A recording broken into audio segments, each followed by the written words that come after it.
सहनावतु सहनौ भुनक्तु सह वीर्यं करवावहै तेजस्विनावधीतमस्तु मा विद्विषावहै। ओम शांति शांति शांति। शंकरं शंकराचार्यं केशवं बादरायणं सूत्रभाष्य कृतौ वन्दे भगवन्तौ पुनः पुनः। ईश्वरो गुरुरात्मेति मूर्तिभेद विभागिने व्योमवद्व्याप्तदेहाय दक्षिणामूर्तये नमः। ओम शांति शांति शांति।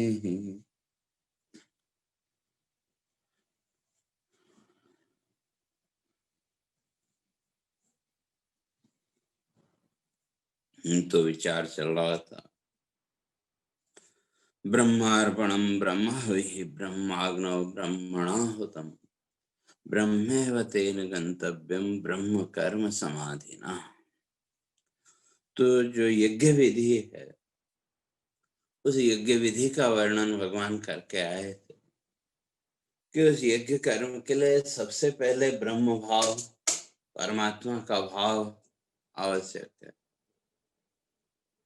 तो इसलिए ब्रह्मार्पण, प्रत्येक कर्म, जिस कर्म को अभी तक हम चाहते हैं किसके लिए, वही है मैं और मेरा, उससे ऊपर उठ करके भगवान कहते हैं ब्रह्मार्पण, ब्रह्मार्पण भाव से। और वो सर्वत्र ब्रह्मार्पण भाव जब तक सब प्राणियों में, सब जीवों में वो ब्रह्म दृष्टि नहीं बनेगी, तब तक वो संभव नहीं है। और वो ब्रह्म दृष्टि बनाने के लिए हमारे ऋषियों ने बड़ा सरल रास्ता हमको दिखा। कल इसकी हम चर्चा करके आए थे। इसलिए ब्रह्मार्पणम ब्रह्महवि ब्रह्माग्नौ ब्रह्मणाहुतम्। तो उस परमात्मा के अतिरिक्त, उस ब्रह्म सत्ता के अतिरिक्त और कुछ है ही नहीं। जब ये भाव हमारा दृढ़ हो गया तो हमारे जीवन का प्रत्येक कर्म, उसमें वही ब्रह्मार्पण का भाव आ जाए। और इस यज्ञ कर्म का जो लक्ष्य है वो क्या, ब्रह्मेव तेन गंतव्यम ब्रह्म कर्म समाधिना, ब्रह्मेव तेन गंतव्यम। तो ये जो यज्ञ कर्म है, इस यज्ञ कर्म का जो गंतव्य है, जो लक्ष्य है, वो क्या होना चाहिए। तो भगवान कहते हैं ब्रह्मेव, उस ब्रह्म भाव की प्राप्ति, वही लक्ष्य होना चाहिए। और ब्रह्म कर्म समाधिना, तो ऐसा वो जो ब्रह्म कर्म है, ऐसा जो यज्ञ कर्म है, आपको समाधि भाव तक ले जाएगा। अर्थात ब्रह्म समाधि, उस आत्म समाधि के भाव तक और लेके जाएगा। और जो दूसरे महर्षि, तो उसी को भगवान कह रहे हैं कि भाई यज्ञ बहुत से लोग कर, कुछ लोग देवताओं की पूजा करते हैं, कुछ लोग फल प्राप्ति के लिए यज्ञ कर्म करते हैं, कुछ स्वर्ग की प्राप्ति के लिए यज्ञ कर्म करते हैं। हर एक का अपना अपना अलग है, लेकिन हर एक प्रकार है, क्यों अलग अलग प्रकार हो सकते हैं यज्ञ के, लेकिन उस यज्ञ की जो फल दृष्टि है, उसका जो फल है, उसका जो लक्ष्य है, वो क्या होना चाहिए। भगवान कहते हैं ब्रह्मेव तेन गंतव्यम, केवल उसका लक्ष्य ब्रह्म भाव की प्राप्ति, वही उसका लक्ष्य होना चाहिए। और बहुत से लोग दैवमेवापरे यज्ञम योगिनां प्रयुपासते ब्रह्माग्नौ अपरे यज्ञम यज्ञेनैवोपजुह्वति। तो अब संसार में यज्ञ की जो विधियां हैं वो अलग अलग तरीके से अलग अलग लोग अलग अलग धर्म संप्रदाय आदि को मानने वाले अलग अलग जिनकी जैसी मान्यताएं हैं उसके अनुसार उस यज्ञ की विधियां भी लोगों ने अपने अलग अलग मान ली। तो उसी को यहाँ भगवान कह रहे हैं कि देवम दैवम एव अपरे यज्ञम योगिना प्रयुपासते। जो योगी तो दैवम एव वो भी उपासना कर रहे हैं। तो किसके? देवा इंद्रादय इंद्र आदि देवताओं की उपासना आगे भगवान स्पष्ट करेंगे। सात्विक राजस और तामस इन तीन भेदों से या सत्व रज और तमोगुण की वृत्ति भेद से जो उपासना है वो भी सात्विक राजस और तामस हो जाएगी। और उसी तरह से जो जीवन दृष्टि है उसमें भी भेद आएगा। इसलिए अपर है कुछ दैवमेव इन देवी देवताओं को लेकर के वो यज्ञ करते हैं। तो वहां भी लक्ष्य होना चाहिए वही ब्रह्म भाव की प्राप्ति। इसलिए इस संसार में यज्ञ तो बहुत है और वो सारे के सारे यज्ञ आपको लौकिक फल देंगे। लेकिन जो ज्ञान यज्ञ है और ज्ञान यज्ञ का अर्थ पहले इस बात को स्पष्ट करके है तो आपका जो चित्त है आपका जो अंतःकरण है वो उस ब्रह्म भाव में स्थित हो।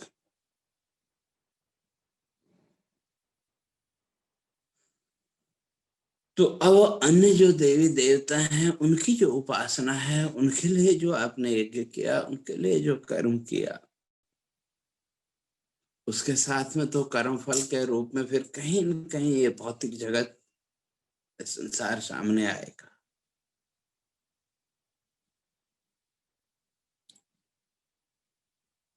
लेकिन जो विचारशील है जो चिंतनशील प्राणी है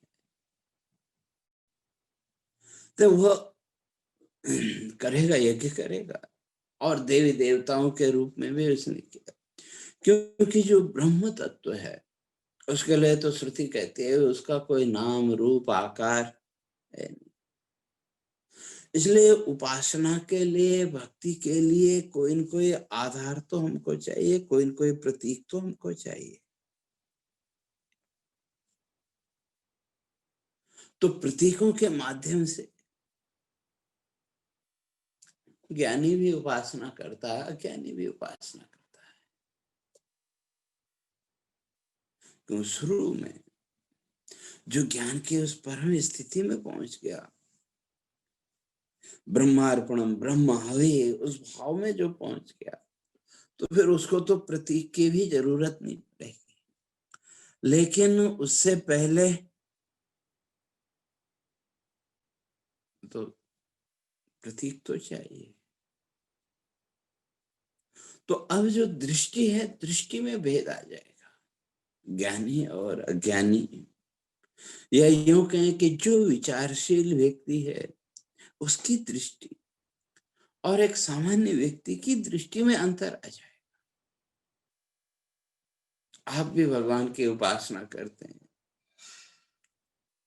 जिस किसी भी रूप के प्रति आपके मन में श्रद्धा है उस श्रद्धा भाव से आपने भिन्न भिन्न जो देवी देवता है हमारे यहाँ हमारी संस्कृति में तो बहुत से देवी देवता हैं।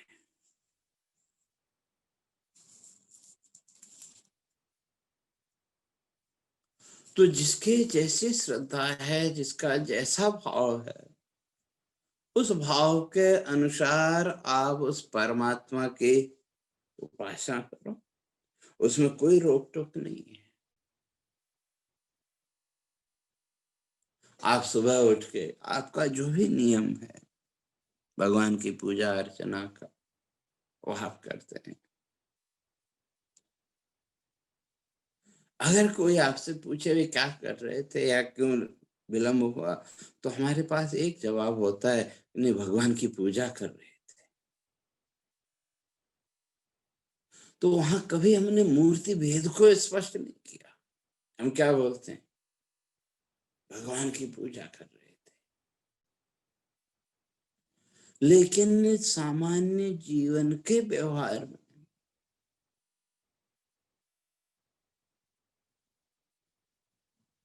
हमने उस ईश्वरीय सत्ता को बांट दिया। तो यह तो शिव की उपासना करता है, ये शक्ति की करता है, ये राम की करता है, ये कृष्ण की करता है। अब बोलते हम मुंह से हैं केवल कि हम भगवान की पूजा कर रहे थे, मुंह से ही बोलते हैं, लेकिन व्यवहार दृष्टि में हम अपनी दृष्टि को बाधित कर देते हैं, उसको खंडित कर देते हैं। बस अंतर यही है, एक विचारशील व्यक्ति और सामान्य व्यक्ति की दृष्टि में। तो विचारशील व्यक्ति भी इन प्रतीकों के माध्यम से उपासना करेगा, भक्ति करेगा, यज्ञ करेगा। लेकिन किस रूप में? ईश्वर रूप में, ब्रह्म करुण समाधिना, ब्रह्म भाव में। यह आत्मा सर्वांतरः, वही आत्म सत्ता, वही ब्रह्म सत्ता, वही ईश्वरी सत्ता सर्वांतरः, सर्वत्र व्यापक है, सभी भूतों में वही सत्ता है। तो उसकी दृष्टि बदल गई। तो जो विचारशील व्यक्ति है, उसकी दृष्टि में उस सर्वत्र ब्रह्म भाव के अतिरिक्त और कुछ है ही नहीं। और जो सामान्य व्यक्ति है, हम लोगों ने फल की दृष्टि से, ये जिसको इस भौतिक जगत की फलाकांक्षा, भौतिक जगत के सुख भोग की इच्छा जिसके अंदर है, तो उसने क्या किया, उस फलाकांक्षा को लेकर के अपने को टुकड़े टुकड़े में बांट दिया। मैं तो ये यज्ञ करता हूँ, मैं तो वो यज्ञ करता हूँ, या मैं तो इस देवता का भक्त हूँ, मैं उस देवता का भक्त हूँ। और लोग व्यवहार में हमने भी वैसा ही मान लिया, स्वीकार कर लिया। इसलिए एक सामान्य व्यक्ति, उसकी दृष्टि और विचारशील व्यक्ति की दृष्टि में ये अंतर है। भगवान वही यहाँ कह रहे, योगिनः पर्युपासते, जो योगी लोग हैं वो भी उपासना करते हैं, वो भी यज्ञ कर रहे हैं, उस यज्ञ के द्वारा उपासना कर रहे हैं। लेकिन जो योगी है, जो चिंतनशील व्यक्ति है, तो वहां उनका ध्येय क्या है, ब्रह्मेव तेन गंतव्यम। उस यज्ञ कर्म का जो गंतव्य है, उस यज्ञ कर्म का जो लक्ष्य है, वो क्या हो, ब्रह्मेव, उस ब्रह्म भाव की दृढ़ता। हमारे जीवन में वो ब्रह्म भाव दृढ़ हो, आत्म भाव दृढ़ हो। और जैसे जैसे आत्म भाव दृढ़ होता जाएगा, वैसे वैसे संसार भाव पीछे हटता चला जाएगा।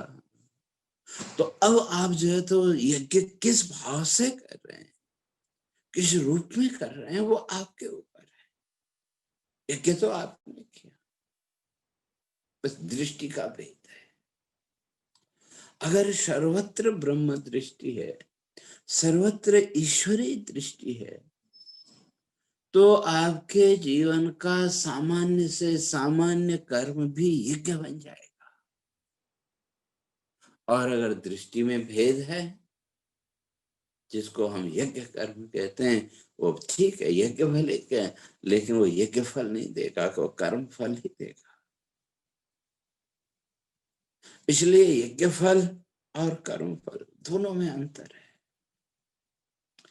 कर्म फल आपको जीवन के सुख दुख के अतिरिक्त और कुछ नहीं दे सकता, या तो सुख देगा या दुख देगा। और जहां तक यज्ञ फल की बात है, उसके लिए तो भगवान आगे स्पष्ट करेंगे, यज्ञ सिना संतो मुच्यन्ते सर्व किल विषय। जो वास्तव में ये ब्रह्म यज्ञ कर रहा है, तो जो ब्रह्म यज्ञ है उसका फल क्या होगा?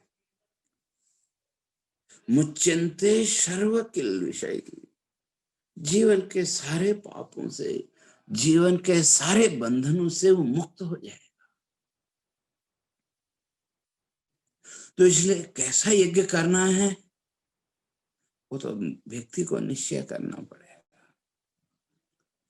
इस भौतिक जगत के, इस संसार के सुख दुख रूप फल की प्राप्ति के लिए आप यज्ञ करते हैं, या उस ब्रह्म भाव की दृढ़ता के लिए आप यज्ञ करते हैं? और जहां तक यज्ञ की बात है, अगर जीवन का विश्लेषण करके देखें, उसका विचार करके देखें, हमारा पूरा जीवन एक यज्ञ के अतिरिक्त और कुछ नहीं है। और यज्ञ का अर्थ है यज्ञ अर्पणम, जो हमारे पास है उसको अर्पित करना। किसके लिए? समष्टि के लिए। और समष्टि दृष्टि हम अपनी बना नहीं पाए। और उसकी पहले भी चर्चा करके आए थे, वो जो समष्टि दृष्टि है, उसके लिए हमारे ऋषियों ने बड़ा सुंदर सूत्र दिया, सर्वे भवन्तु सुखिनः सर्वे सन्तु निरामया सर्वे भद्राणि पश्यन्तु मा कश्चित् दुःखभाग् भवेत्। सर्वे भवन्तु सुखिनः, सब सुखी हो। और जब सब कहा तो सबका अर्थ केवल मनुष्य नहीं, इस सृष्टि में जितने भी जीव हैं सब सुखी हो। और जब हम कहते हैं सब सुखी हो, सर्वे भवन्तु सुखिनः, ये दृष्टि जब हमने बनाई, ये भाव जब हमने अपना दृढ़ किया, तो जब हमने कहा सब सुखी हो, तो सब में हम भी आ गए कि नहीं? और जहां तक कर्म फल की बात है, कर्म फलेच्छा की बात है, इच्छा है कोई बात नहीं, लेकिन उस इच्छा के प्रारूप को बदल दो, उसको थोड़ा सा मॉडिफाई करो। जब आप उसको मॉडिफाई करेंगे तो उसका स्वरूप बदल जाएगा। तो अभी तक फल हम चाह रहे थे किसके लिए? स्वयं के लिए या अपने परिवार के लिए। तो हमारी जीवन दृष्टि उतने में ही बंधी हुई है, मैं और मेरा। हमने उसी में स्वयं को बांध के रखा है। जो भी कर्म किया, हमने यज्ञ कर्म भी किया, उस यज्ञ कर्म का जो फल है वो भी हम किसके लिए चाहते हैं? वही मैं और मेरा। उससे हमने अपने आप को ऊपर उठाया ही नहीं। इसलिए यहां भगवान कह रहे हैं उस मैं और मेरा से अपने आप को ऊपर उठाओ। सर्वे भवन्तु सुखिनः, सब सुखी, सबको उसका फल मिले। और जब हम कहते हैं कि सबको मिले, जब सब कहा, तो उसमें हम भी आ गए कि नहीं? हम भी आ गए। तो अब जहां तक फलाकांक्षा की बात है, तो आपको फल की इच्छा है, फल की तृष्णा है, लेकिन उसके प्रारूप को आपने बदल दिया, उसके स्वरूप को आपने बदल दिया।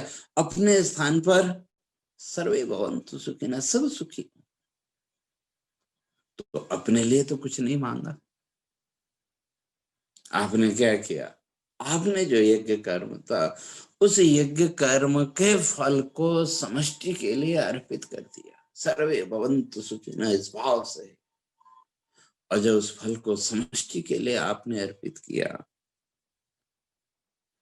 समष्टि के प्रति अपने फल का त्याग, ये भी तो पुण्य है कि नहीं? अगर पाप पुण्य की दृष्टि से देखें तो ये भी पुण्य है। इस पुण्य का फल मिलेगा कि नहीं? इस पुण्य का भी फल मिलेगा। तो अपने लिए कुछ चाहा नहीं, लेकिन फल तो आपको भी मिलेगा। जब हम कहते हैं सब है सबके लिए, तो वो पुण्य फल आपको भी मिलेगा। तो आपका एक जो आग्रह था, आपका जो चित्त विक्षेप था, वो समाप्त हो गया। क्योंकि जब तक किसी भी कर्म का फल, चाहे वो कोई यज्ञ कर्म हो या सामान्य कर्म, जब तक उसका फल हम स्वयं के लिए चाहते हैं, जब तक स्वयं के लिए उस फल की हम इच्छा रखते हैं, वो फलेच्छा आपके मन में, आपके चित्त में विक्षेप पैदा करेगी। ये स्वाभाविक है। और जिस क्षण हमने उसको समष्टि के लिए अर्पित कर दिया, अपने लिए कुछ नहीं चाहिए, तो आपके जीवन में एक तृप्ति का भाव आएगा। उसको समझने के लिए यूं समझो, जीवन में कभी किसी चीज की जरूरत पड़ी, और जीवन है तो तब तक कुछ न कुछ आवश्यकताएं तो पड़ती रहती है, और आपको किसी से मांगना पड़ा, कोई भी वस्तु, धन भी हो सकता है, दूसरी वस्तुएं भी हो सकती हैं, तो किसी के पास आप मांगने गए, और जितनी आपकी आवश्यकता थी, चलो सामने से जितनी आपकी आवश्यकता थी उतना मिल गया, तब भी आपके मन में कहीं न कहीं एक असंतोष रहता है, और थोड़ा सा मिल जाता तो।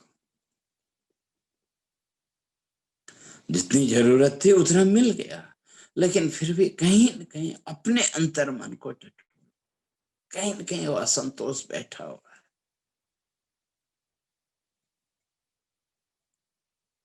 वहां अपेक्षा रहती है कि और थोड़ा सा मिलता तो अच्छा था। एक ये स्थिति है जीवन की। और दूसरे, कभी आपको कोई जरूरत पड़ी, लेकिन अनायास ईश्वरीय कृपा से, परमात्मा की कृपा से अनायास ही आपको उस वस्तु की प्राप्ति हो गई, लेकिन जितनी आपकी आवश्यकता थी उतना नहीं, उससे कुछ कम था, तब भी आपके मन में एक संतोष का भाव रहता है कि चलो नहीं होने से तो ना अच्छा है। और दोनों ही अवस्थाओं में देखिए, और अंतर्मन को टटोलिए। जब आप किसी व्यक्ति से कुछ वस्तु मांगते हैं, वहां से वो मिला आपको, तो वो संभव है आपके अंदर एक कृतज्ञता का भाव आ जाए, और उसके उस एहसान के बोझ से आप दबे रहेंगे। और वहां वही है, असंतोष है, कहीं न कहीं आपके मन के कोने में, आपके हृदय के कोने में एक असंतोष का भाव है, और उसके साथ साथ एक हीनता का भाव, वो भी आपके मन में पैदा होता है। और ये हीनता का भाव, सामने वाले व्यक्ति से कमजोर होने का भाव, ये आपके मन में असंतोष को पैदा करता है, और वो असंतोष फिर आपकी चित्त की जो शांत वृत्ति थी, उस चित्त की शांत वृत्ति को उसने नष्ट कर दिया, तो जीवन में अशांति। और जब अनायास ही आवश्यकता के अनुसार वस्तु की आपको प्राप्ति हो गई, और माध्यम जो भी बना हो, जैसे भी बना, तो उसमें संतोष है कि नहीं, और उस संतोष के साथ साथ उस परमात्मा के प्रति आपके हृदय में कहीं न कहीं एक श्रद्धा के भाव का प्राकट्य, श्रद्धा का भाव उदित होता है कि नहीं। ठीक है, बाहर से आप कोई क्रिया न करें, लेकिन मन ही मन अपने अंदर से उस परमात्मा को, उस ईश्वरीय सत्ता के बंधन में आपका सिर झुक जाता है। उस ईश्वरीय सत्ता के प्रति एक धन्यवाद का भाव, एक आभार का भाव आपके मन में सहज रूप से प्रकट हो सकता है। तो अब देखो, दोनों स्थितियां अलग अलग हैं।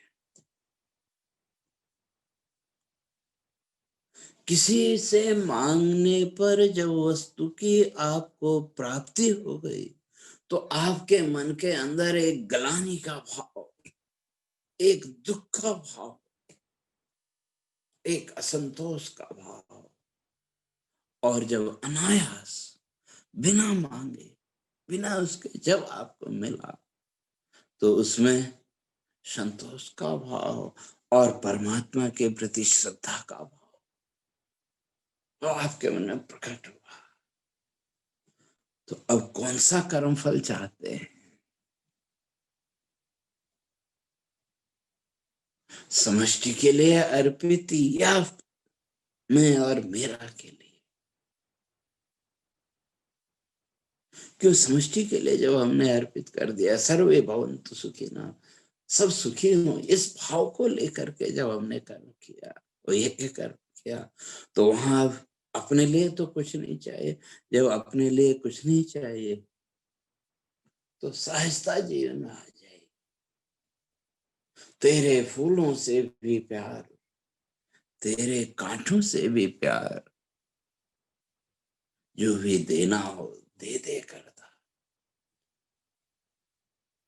ये भाव कि जो मिला जीवन में, सहज भाव से जो मिला, वो स्वीकार्य है। सुख आया तो भी स्वीकार्य सहज भाव से, दुख आया तो वो भी स्वीकार्य। इसलिए जो विचारशील व्यक्ति है, कहते हैं वो देवताओं की भी उपासना अगर कर रहा है, ठीक है, अभी वो ब्रह्म भाव में, उस आत्म भाव में वृत्ति स्थिर नहीं हुई, देवोपासना में वो प्रवृत्त है, लेकिन वहां भी उसका जो ध्येय है वो क्या है? ब्रह्मेव तेन गंतव्यम। उसका गंतव्य वो ब्रह्म, उस आत्म सत्ता की प्राप्ति गंतव्य रहना चाहिए। अगर अगर गंतव्य लौकिक फल की प्राप्ति है, तो कहते हैं ठीक है, आपने किया, उसके द्वारा आपको सुख दुख रूप फल लौकिक संसार के मिलेंगे, लेकिन इस जन्म मृत्यु के चक्र से तो मुक्त नहीं हो। इसलिए देवमेवावरे यज्ञं योगिनः प्रियवासते। तो जो योगी है, देवमेवावरे यज्ञ, अलग अलग रूपों में जो अलग अलग हैं, कहते हैं वो उस परमात्मा की उपासना करे। उपासना तो उसी परमात्मा की हो रही है, लेकिन प्रक्रिया अलग अलग है। और उसके साथ आपके मन का भाव क्या है, महत्व उसका है।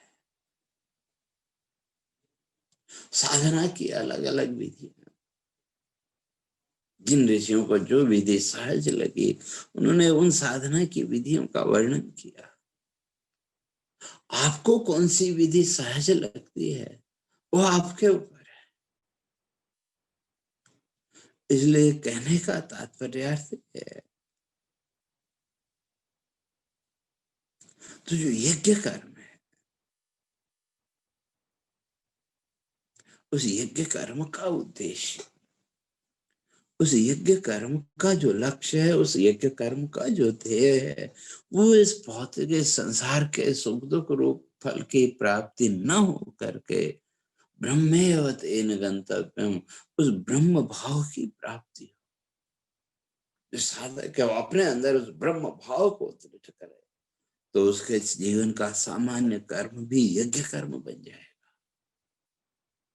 और उसके लिए सर्वे भवन्तु सुखिनः, फल अपने लिए नहीं चाहिए, उसका जो भी फल है सर्वे भवन्तु सुखिनः, सब सुखी हो। और जब सबके लिए हमने भाव किया तो वहां फिर कोई अशुभ नहीं हो सकता, क्योंकि जितना भी जीवन में पाप पुण्य है वो कब तक है, जब तक व्यक्ति अपने स्वार्थ में बंधा हुआ है। कोई भी व्यक्ति इस पाप पुण्य के बंधन में क्यों बंधता है, व्यक्ति पाप क्यों करता है? जब इस भौतिक जगत के, इस संसार की भोग लालसा व्यक्ति के अंदर उत्कट हो जाती है, और किस तरह की लालसा वो एक अलग चीज है। इस संसार की जब भोग लालसा व्यक्ति के अंदर दृढ़ होती है, मजबूत होती है, और जब भोग लालसा है तो उसके साथ फल की इच्छा भी है, भोग और फल की इच्छा, ये व्यक्ति को फिर पाप करने के लिए बाध्य करती है। और जब व्यक्ति इन सब इच्छाओं से ऊपर उठ करके सर्वे भवन्तु सुखिनः, इस भाव को अपने चित्त में, अपने मन में स्थापित करने में जिस दिन सफल हो जाएगा, उस दिन इस संसार के पाप पुण्य के बंधन से भी वो मुक्त हो जाएगा। इसलिए भगवान कहते हैं कि भाई जो भी यज्ञ कर्म है, जो भी जीवन में कर्म करो, उस कर्म को यज्ञ बना दो। वो यज्ञ कैसे बनेगा? ब्रह्मेव तेन गंतव्यम, हर एक कर्म का जो गंतव्य है, हर एक कर्म का जो लक्ष्य है, वो उस ब्रह्म भाव की प्राप्ति हो। इसलिए पुरुष सूक्त में स्पष्ट किया कि भाई जो हम ये यज्ञ कर्म कर रहे हैं तो ये किसके लिए? तन्मे मनः शिव संकल्पमस्तु, इस यज्ञ कर्म के द्वारा मे मनः शिव संकल्पमस्तु, मेरा जो मन है, मेरा जो चित्त है वो कैसा हो? शिव संकल्पमस्तु, शिव संकल्प का पुण्य संकल्प से, और वो पुण्य संकल्प क्या हो? सर्वे भवन्तु सुखिनः, सबसे पहले वही, मैं सुखी हूं या मेरा परिवार सुखी हो जाए, नहीं, बल्कि सर्वे भवन्तु सुखिनः, इस सृष्टि में, इस कायनात में जितने भी जीव हैं सब सुखी हो, कोई भी प्राणी इस संसार में दुखी न रहे। तो इस भाव से भगवान कहते हैं अगर कर्म करेंगे तो प्रत्येक कर्म क्या बन जाएगा? यज्ञ कर्म बन जाएगा। और यज्ञ शिष्टासिनः संतो मुच्यन्ते सर्व किल्बिषैः, तो वो जो यज्ञ कर्म है, वो यज्ञ कर्म आपके जीवन का जो किल्बिष है, आपके जीवन का जो पाप है, वह उसका नाश कर देगा। जीवन में जो अशुभ है, और सबसे बड़ा अशुभ शास्त्रकार कहते हैं ये जन्म ही है, क्योंकि जन्म हुआ तो उसके साथ ये शुभ अशुभ पाप पुण्य ये तो चलता रहेगा, फिर सुख दुख ये पीड़ा चलता रहेगा। इसलिए सबसे बड़ा जो अशुभ है, सबसे बड़ा जो दुख है, महर्षि कहते हैं ये जन्म ही है। जन्म हुआ तो उसके साथ बाकी दुख तो अपने आप आ ही जाएंगे, उनको लाना नहीं पड़ेगा। इसलिए इस जन्म मृत्यु के चक्र से अगर मुक्त होना है, बार बार जन्म ना मरना, इस चक्र से अगर मुक्त होना है, तो भगवान कहते हैं अपने प्रत्येक कर्म का जो लक्ष्य है, अपने प्रत्येक कर्म का जो उद्देश्य है, वो क्या हो? ब्रह्मेव तेन गंतव्यम, उसका जो गंतव्य है वो ब्रह्म ही होना चाहिए, वो आत्मसत्ता ही होनी चाहिए। अब उस ब्रह्म भाव से, उस आत्म भाव से जो कुछ भी आप साधना करेंगे, वो साधना फिर धीरे धीरे आपको ऊपर उठाते ही चली जाएगी। अब आप देवता की उपासना कर रहे हैं, देवी की उपासना कर रहे हैं, वो कैसे कर रहे हैं उससे अंतर नहीं पड़ता। तो आपके अंदर तो वो ब्रह्म भाव, तो वही देवमेव अपरे अपरे देव यज्ञम। लोग उन देवताओं को प्रसन्न करते हैं। वो देवताओं की भी प्रसन्नता किसके लिए? कहीं न कहीं लौकिक फल की प्राप्ति के लिए। तो इसलिए वो नहीं, बल्कि उसकी जगह वो ब्रह्म भाव, उस आत्म भाव की प्राप्ति, वो जो है तो, और वास्तविक यज्ञ वही है जिसके द्वारा